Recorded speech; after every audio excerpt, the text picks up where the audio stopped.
வாழ்க வளமுடன்! பேராசிரியர் டாக்டர் துரை லோகநாதனின் வினாவிடை தத்துவச் சிறுகதைகளாம் அமுதச்சுடர் சேனலின் சார்பான வணக்கங்கள். என் கதைகள் வெளிவர உதவிடும் யூடியூப் நிறுவனத்தார்க்கும், என் கதைகளுக்கு அமோக ஆதரவு அளிக்கும் ரசிகப் பெருமக்களுக்கும் வணக்கங்கள். என் கதை ஒரு வகை கற்பனை சூழல் உடையதே.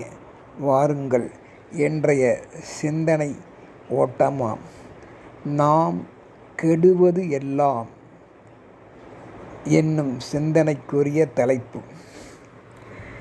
ஆண்டிமடத்தில் வசிக்கும் ஆண்டியப்பன் சூதுவாது தெரியாத ஓர் அப்பாவி, அதிலும் விவசாயி. விவசாயம் பொய்த்திடும் நாட்களில் நன்கு அறிந்த சிறு வணிக வியாபாரத்திலும் சீசனுக்கு ஏற்ப ஈடுபட்டாலும் 4 பேர்கள் சேர்ந்து சொல்லிடும் கருத்துக்களை உண்மை என்று நம்பி அப்படியே ஏற்றும் நடந்திடுவார். யாரிடம் எப்படி எந்த நேரத்தில் எவ்வாறு பேசிட நடந்திட வேண்டுமென்கின்ற தெளிவான சிந்தனைகள் கூட அவரிடம் கிடையாது. இப்படிப்பட்ட ஆண்டியப்பனுக்கு வாய்த்தவளோ ஜெயங்கொண்டம் பகுதியில் வாழ்ந்த அறிவியல் அனுபவத்தால் சிறந்தவளாய் இருந்த சிவகாமி அம்மாள் ஆவார். ஒரு முறை எந்த வேலையும் இல்லாத வேளையில் பிழைப்புக்கு வழிதேடி வெளியே சென்றவர் வெகுநேரம் ஆகியும் வீடு திரும்பவில்லை.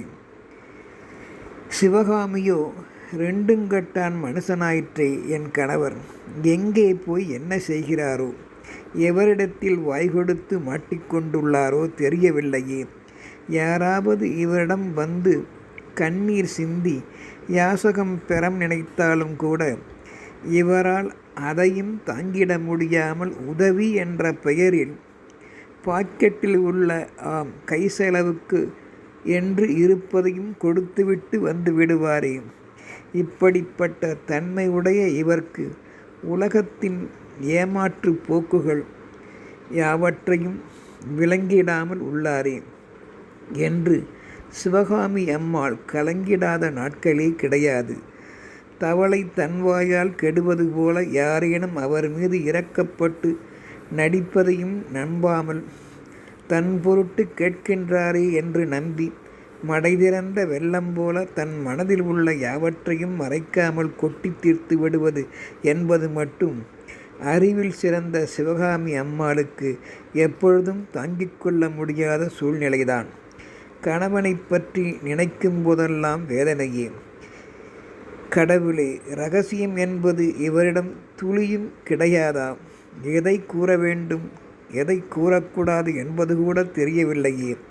ஒரு முறை அப்படித்தான் ஆண்டியப்பனை திருத்திட சிவகாமி அம்மா முயன்றும் ஓரளவு அவருக்கு விளங்கும்படி மரியாதை குறைவு இல்லாமல் நாகரிகமாக திட்டி கோபித்து விட்டார்.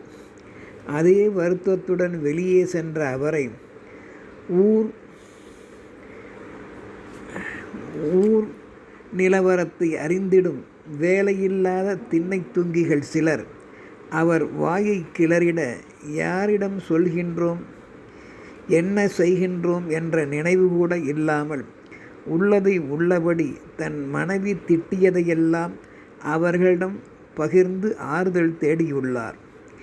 வெறும் வாயை மென்று கொண்டிருந்தவர்களுக்கு ஆண்டியப்பன் கவலை மொழியால் அவள் கிடைத்தது போல் இருந்தது வாய்க்கு. அந்த பெரும் குடிமக்களுக்கு எப்படியோ தன் வருத்தத்தை இறக்கி வைத்த பெரிய நிம்மதியுடன் வீடு திரும்பினார் அப்பாவி ஆண்டியப்பன். அன்று மறுநாள் சந்தைக்கு சென்ற சிவகாமியிடம், என்னக்கா காய்கறி வாங்க சந்தைக்கு வந்தேளா? நல்ல முறம், துடைப்பான், வாறுகோல், உலக்கை எல்லாம் கூட சந்தையில் வியாபாரத்துக்கு வந்து இருக்கு, வாங்கிக்கிட்டு போக்கா. ஆத்திர அவசர நேரத்தில் பயன்படுமுல்ல என்று பொடி வைத்து பேசினர் குடிகாரர்களின் மனைவியரில் சிலர். எல்லாம் என் தலைவிதி, இவர்களெல்லாம் இப்படி பேசும்படி ஆயிற்றே. வீட்டில் நடப்பதையெல்லாம் இப்படியா ஒருவர் போய் வெளியில் சொல்வார்? ஊர்வாயை அடைக்க முடியுமா? அவர்களையெல்லாம் சொல்லி ஒரு பயனும் இல்லை கடவுளே, புரிய வேண்டியவர்க்கு புரியாமல் போகிறதே என்று மௌனமாக சந்தையில் ஒன்றும் எதிர்வாதம் செய்திடாமல் கண்ணியத்துடன் பொருள்களை வாங்கி கொண்டு வீடு திரும்பினாள் சிவகாமி. நடப்பதையெல்லாம் தாய் போன்ற குணமுடைய சிவகாமியின் மூத்த மைந்தன் மகேஸ்வரன் என்னும் பட்டதாரி நாளும் யாவற்றையும் புரிந்தே வைத்திருந்தான். தாயின் நாவடக்கத்தை, மௌன மொழியை நன்கு அறிந்து வளர்ந்தவன். தன் தாயைப் போல உலகில் யாரும் இருக்க முடியாது என்று பெருமைப்படாத நாட்களே இல்லை. பல நடப்பு குடும்பங்களில் பிரச்சனைகள் எழுவதே தன்னாலும் தன்னை சார்ந்தவர்களாலும் சூழ்நிலையாலும் தான் என்பதை தனது பட்டறிவால் உணர்ந்து வைத்திருந்தான். தன் தாயின் புத்திமதிகள் அவனை மிகவும் கெட்டிக்காரனாக உலகத்திற்கு எடுத்து காட்டிற்று. தனக்கு பிடித்த வேலைக்கு செல்ல ஆரம்ப நாள் முதல் ஊக்குவித்த தன் தாயையும் முதன்மை குருவாகவே போற்றி வந்தான். வாயை பிடுங்குவோரிடம் வாய் கொடுக்கக்கூடாது என்பதில் ஒரு கட்டுப்பாடு எப்பொழுதும் தன் வளர்ச்சிக்கு உதவுவதை மதித்து நடந்தான் தாயை நினைத்து. மேலும் வெளி உலகத்திடம் பழகும்போது கூட வெகு நேரம் வரையில் நாம் நம் தனிமைக்கு இடம் கொடுக்கக்கூடாது என்பதில் தாயைப் போல உறுதியாகவும் வாழ்க்கையை மேற்கொண்டு வந்தான். ஒரு முறை தன் தாயிடம் சென்ற மகேஸ்வரன், அம்மா, நான் எவ்வாறேனும் முருகன் சிவனுக்கு போதித்ததை போல எனது தந்தைக்கும் உலகின் போக்கினை தெரிவிக்கவா என்று அனுமதி வேண்டினான். அதற்கு தாயோ, தவறு அப்பா, ஒரு சமயம் இதையும் நல்லதற்கு என்று எடுத்துக்கொள்ளாமல் அவர் புறக்கணித்து விட்டால் என்ன செய்ய முடியும்?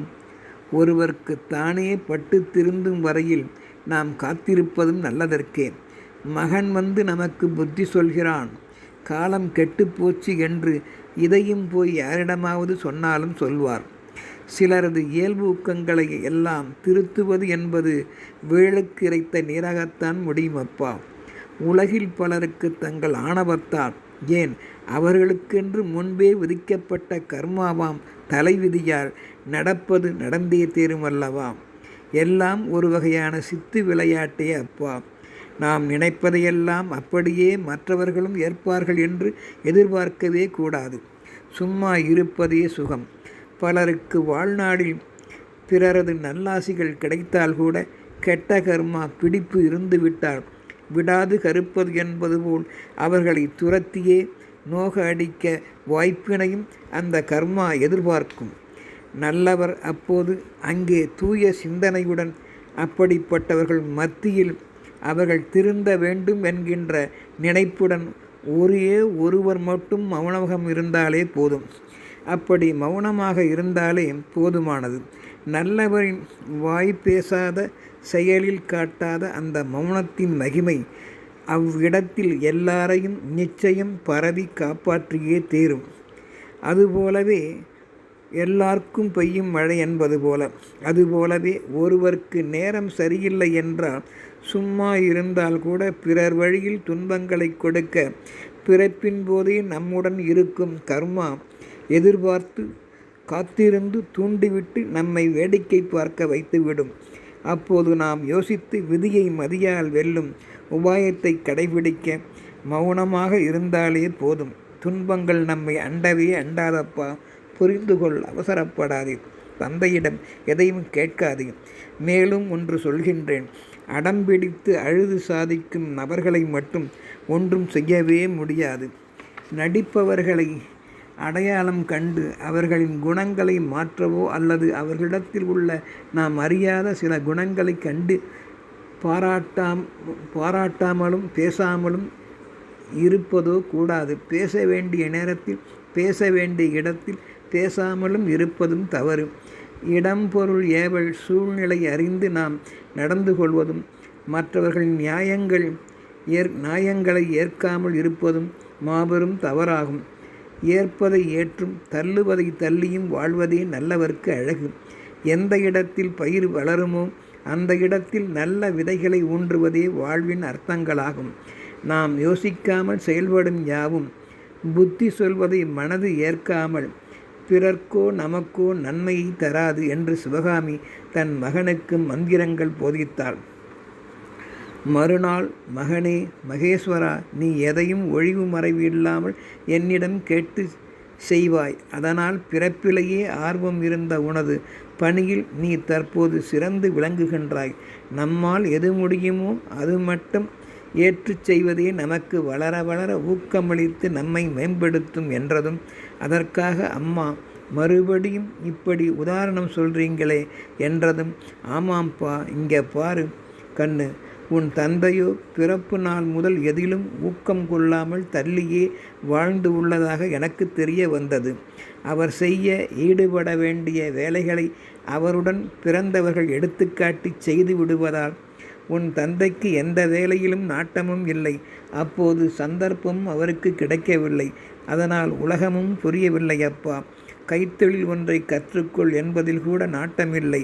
அதிக பிள்ளைகள் பிறக்கும் வீடுகளில் இப்படித்தான். எல்லா பிள்ளைகளையும் சரியாக கவனித்து வளர்க்கவும் முடியவில்லை. பல பெற்றால் அல்லல் மயமே என்பதும் உண்மைதான்.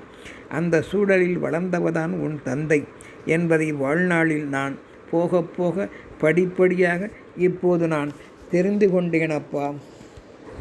5இல் வளையாதது 50 வளையப் போகிறது. உன் தந்தை எந்த தொழிலையோ எந்த நல்ல செயலிலேயோ ஈடுபட்டதாக தெரியவில்லை. அவர் ஒரு அப்பாவி என்றே எனக்கு தோன்றுகிறது. ஒன்று மட்டும் சொல்கின்றேன் தம்பி, எந்த வேலையிலும் தன்முயற்சி ஊக்கம் என்பது அவசியம். பயிற்சியுடன் தெரிந்த வேலையை செய்வதிலும் ஈடுபடுவதிலும்தான் வெற்றியே அடங்கியுள்ளது. எதற்கெடுத்தாலும் பிறரது உதவியே எப்போதும் வேண்டும், கிடைக்குமென்ற எதிர்பார்ப்பு இருக்கும் வரையில் ஒருவர் தானே முன்னேற முடியாது போகிவிடும். தெரியாத புரியாத ஒன்றில் ஈடுபடுவது கெடுதலைத்தான் தோற்றுவிக்கும். சரி சரி, பேசி பயனில்லை. நாம் எதையும் பேசாமல் செயலில் நன்மையை காட்டினின்றால் அந்த சூழல்தான் மற்றவரை ஊக்கப்படுத்தும். நமது மௌனமும் நற்சிந்தனையும் உன் தந்தை ஆண்டியப்பரை ஆண்டியாக்கி விடாமல் காப்பாற்றும் என்ற நம்பிக்கை எனக்கும் உள்ளது. எவரையும் காயப்படுத்தாமல் பொறுப்புடன் செயல்பட்டால் ஒவ்வொருவரின் நம்பிக்கையும் வீண் போகாது. உணராதவர்களுக்கு நாம் புத்தி சொல்வதை விட அமைதியாக இருந்தால் தானே திருந்தவும் வாய்ப்பு உண்டு. தம்பி மகேஸ்வரா, உனக்கும் எதிர்காலத்தவர்க்கும் ஒன்று சொல்கின்றேன். அதை உணர்ந்து நடந்தால் வாழ்வில் ஒளி பிறக்கும். அதாவது, நாம் பேச வேண்டிய நேரத்தில் பேச வேண்டிய இடத்தில் பேசாதவனும் கெட்டான், பேசக்கூடாத இடத்தில் பேசியவனும் கெட்டான். தெரிந்த தொழிலை விட்டவனும் கெட்டான், தெரியாத தொழிலை தொட்டவனும் கெட்டான். நாம் கெடுவது எல்லாம் நம் கையாலும் வாயாலும் தான் அப்பா என்பதை மட்டும் எவர் ஒருவர் உணர்ந்து வாழ்க்கையை மேற்கொள்கின்றார்களோ அப்படிப்பட்டவர்களுக்கு துன்பம் என்பது துளியும் ஒரு நாளும் இல்லையப்பா. விழிப்பு உணர்ச்சி கொண்டால் எந்நாளும் மகிழ்ச்சியே விளங்குமப்பா. எனவே இக்கதைவழி யாவரும் உணர வேண்டியது ஒன்று உள்ளது. அதாவது, விடாமுயற்சி வேண்டும். தெரியாதவற்றை தெரிந்து கொள்ளும் ஆர்வம் வேண்டும். தெரிந்து கொள்ளும் ஆர்வம் இல்லையேல் அதை ஒதுக்கிவிட்டு தெரிந்ததில் நாட்டம் செலுத்த வேண்டும்.